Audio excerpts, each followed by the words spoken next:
What's up everyone, Kodo Lewis here, back with some more Sunhaven content for you. So in this one, it's going to be something pretty simple. We're going to be looking at some math and charts, and I drew up a little spreadsheet for you on the basically the profit breakdown for growing crops.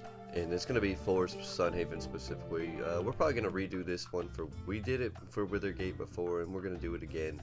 Just because I know prices have probably changed with the last update, and then we're also going to go ahead and do it for Nelvari. I just need a little bit of time to grow everything, and then I'll have that video out. I'll probably release it today or tomorrow, but basically we're just going to show you how much you can earn, because you can't really rely on the wiki anymore. It's a little outdated. It always has been, kind of, honestly. It's always a little behind, but this is going to help everyone a little bit too, and I'll probably try to make some other little money making videos. This one's specifically just going to be to farming, like not even like the livestock type deal, but just growing crops specifically, like, you know, potatoes, carrots, tomatoes, all that good stuff. So before we get started, go ahead and hit that subscribe button. Go ahead and hit that like button if you enjoyed the video at any point in time. Leave any questions, comments down below. Check out the blog at kodolewis.com. It's going to be in the description below. Go ahead and check that out. This post is definitely going to be on there. That way you can always go to it to remember. And let's go ahead and get to this. I'll pull up the spreadsheet now. So first of all, before we get into this, I'll talk about what each section basically is and how I determine that. That way you can verify if it's right. I mean, I double check my math a little bit on most of these, so it should be pretty solid. But let's get into this. So first off, yeah, in this row we have the crop name, pretty self-explanatory, what we're going, wheat, corn, tomato, blah blah blah. Next we have seed cost, also pretty simple. Basically this is just how much it costs from the store. Now this is just like the default price, so you can get these on sale and stuff on discount from, you know, like the general store and stuff. I don't think the farming store doesn't really do that thing, so, but like Cinnaberry and Shimmer Root, you can only get them from the farming store. I think also grapes as well, so you're not going to be able to get those at a discounted price. Maybe they do every once in a while up here at the general store, but I don't think so. Crop sell price, basically just the sell price of one thing. So like if you harvested one wheat and you got one wheat and you're going to go sell it, it's $55. That's the sell price. Average crop yield. So how I got this was I grew 100 of every crop in the game. So I grew 100 wheat, 100 corn, 100 tomato, blah blah blah. So basically we grew 100 wheat seeds, we planted 100 wheat seeds, and then when we harvested them, well, we ended up getting 112 wheat. Therefore, meaning we're getting a little bit more than one wheat per seed. We're getting about 1.2 per seed on average. And now it's not going to be solid set in stone. You're always going to get 1.12. That could also depend on luck. It's also going to depend on your skills. Now for me, I didn't have any yield bonus skills whatsoever, and I did not fertilize them at all. So take that into consideration on this. These yields are going to be pretty low. If you have the skill to get like 12 or 20 whatever percent chance extra crop per thing, I didn't have that, so you got to take that into consideration. You're going to get a little bit extra yield on all these. So if you fertilize them, there's potential to get up to like 50, 60 I think percent yield extra based on skills, and then skills and whatever else I was just talking about. I don't know why, but my mind went blank. But basically, yeah.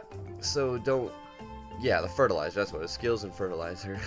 I knew I'd think of it here in a second.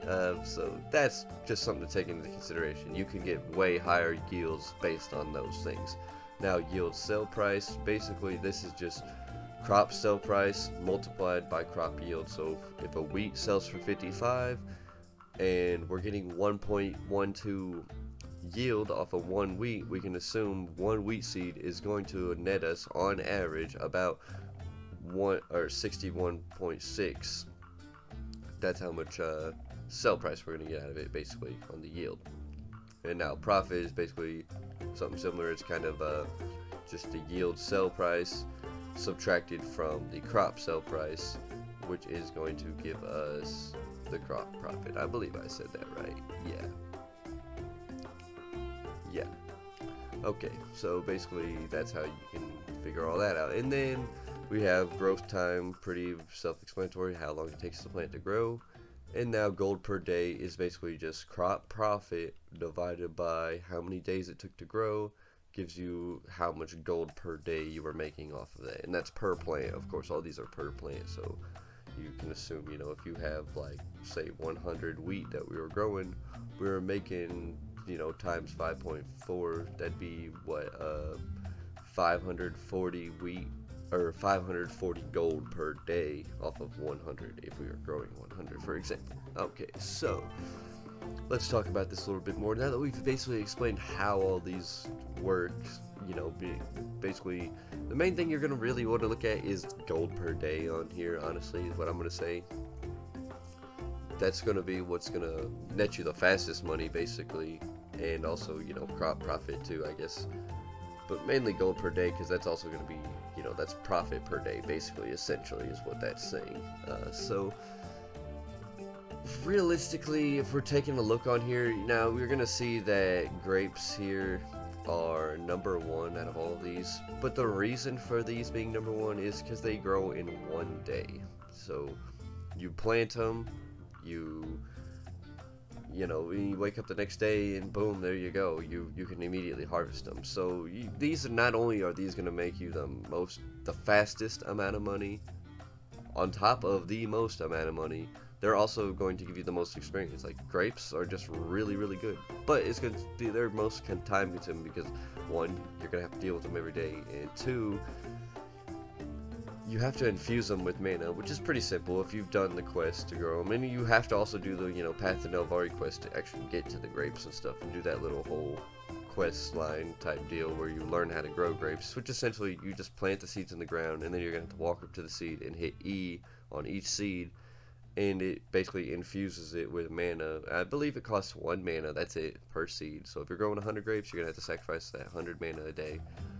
And then it's pretty, not that big of a deal, but it is a slightly more time consuming.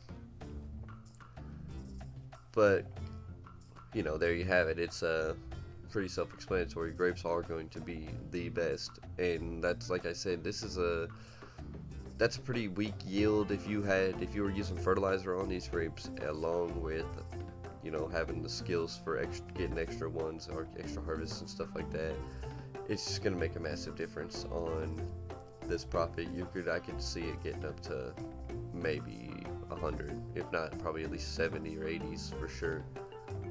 But that'd be really sweet. 100 gold per day, can't beat that per plant, of course. So next in line, we'd probably have the shimmer root. I think everybody's pretty much already knew that method was the shimmer root method, was just growing those, but those take a really long time, 9 days, so you're not going to get a whole lot of action out of those. But they still net a lot of experience and a lot of money. It's the more passive farming thing, if you don't want to have to sit there and fertilize, and it's a good way to save on fertilizer too. So it's probably the most efficient way.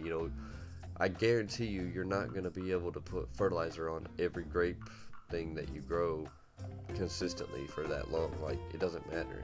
Even if you had like 9 pigs, which pigs give you like earth crystals as a way to kind of farm those passively, it doesn't matter. You're not going to get enough to counterbalance it. Shimmer root is kind of the way to go when it comes to the passive farming route. You're going to get the most money out of it, besides grapes, obviously, and it's just the best way to go. It just kind of has a high investment cost because you're spending $750 per seed, but realistically you're making that money back. So it just makes sense to do it that way. Honestly, you're gonna spend the least amount of time messing with the shimmer root, and then potentially make, I would say, the most money off of them, because not necessarily the most, I guess, because grapes, like I said, will be the best technically, but if you can fertilize shimmer root all the time, within 9 days before those grow, you can definitely get some more earth fertilizer for sure.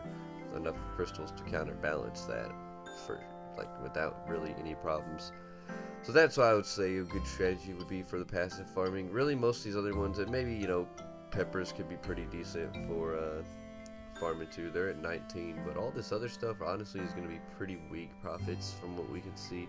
Not even 10, or this one at least is a little bit over 10, but I'm going to say basically less than 10 gold for everything else. pretty trash profits. It's really not worth your time. Now there may be some meals that you can turn these into and then sell those meals for a little bit more money. I haven't really experimented with that. That would take a minute to draw up all the stuff for. I can do that. If you're interested in that, let me know. Leave a comment below. I'll get to making that video, but I'm not 100% sure if really meals will ever grant you, money like that. I could see it. It's kind of like the jams too. The jams are a similar type scenario where turning some of these foods into jams might actually net you a little bit more profit, which would make sense. But then you also have to factor in the amount of time. Like for jams, it takes about 12 hours. Cooking isn't as much time, but if you're making like hundreds of dishes, it could still add up, which you can make multiple stations to make up for the difference. But so I'll try to get a video out for that one. I will try to do that. I'll try to at least somewhat add it up and do it. But a lot of the meals too, though, you guys, you really don't want to rely on those for profit. I mean, maybe after a while, once you've eaten enough, but I think you really should be eating like 20 to 50 even meals, of every meal in the game, of every food that gives any kind of stat boosting thing, which every meal that you cook, all the recipes and stuff do give stat boosting effects. Therefore, you're really going to want to eat those. It's really going to make a big difference to where how you're going to, give you that extra health, that extra mana, that movement speed, that attack damage, your defense, literally every stat there is. That's how you get them up. So that's going to be pretty important. One thing I wanted to say, I forgot to say this earlier. I was going to tell you guys, I am going to put this spreadsheet, a download link for it in the description. It's probably just going to be like on a Google Drive type deal, so you can just download it. So that way you guys can have this, All I'm going to ask for that in return is just hit that subscribe button. If you're already subscribed, then just hit that like button, hit the thumbs up, and be like, oh, well, I gave you this download, and it's pretty cool. This gets a little bit different than the wikis, the numbers out there from what I saw. It's a lot of these sell prices have changed on the last update. Some of the seed costs have changed on the last update. That's mostly what I'd say was changed. I don't think the yield really has changed much, but the sell prices and the seed costs initially have changed a little bit, so which will change every other number basically, other than the growth time, obviously. But pretty much that's all we had for it in this one. I'm going to be trying to get the next video I'm going to make probably is going to be on getting some of the profits for the animal farms. Basically like the best layout that you can get for the animal and all that good stuff. But most of it's going to be pretty simple. I'll try to come up with some more money making videos, but most of it's going to probably be farming and just other passive things that are just slowly adding up together to equal to like a high passive income where you're just trying to check it once per day. But other than that, really, that's really all we had for you in this video. So I hope you enjoyed it. I hope you liked that. I hope you find that spreadsheet useful, and go ahead and download that and use it anytime you want, or just come back to this video anytime you want to see it. It's no big deal. Whatever is easiest for you. But make sure you hit that subscribe button. We're trying to get to those 250 subscribers, so I appreciate all the help we can get with that. Hit that like button if you enjoyed this video. Leave questions and comments down below. Future video suggestions down below. If there's other money-making props or processes you want to see, I'll do profit breakdowns on it. I'll do the math for you guys. I don't mind it. I just want to know what you want to see before I go ahead and put all that hard work into it, because it does take a lot of time. It took a lot of time to grow 100 of all these crops, and it took a lot of time to do the math on that. But it's no big deal. I don't mind doing it if you want to see it, but if you don't want to see it, I don't want to waste my time on it. So that's the only reason I say that. But let me know what kind of stuff you're interested in seeing, and other than that, I will see you in the next one. Oh yeah, also check out the blog codalewis.com. That's also going to be this profit breakdown, and that chart will be on there, and the spreadsheet and all that stuff. So check that out too. So now, yeah, I'll see you in the next one.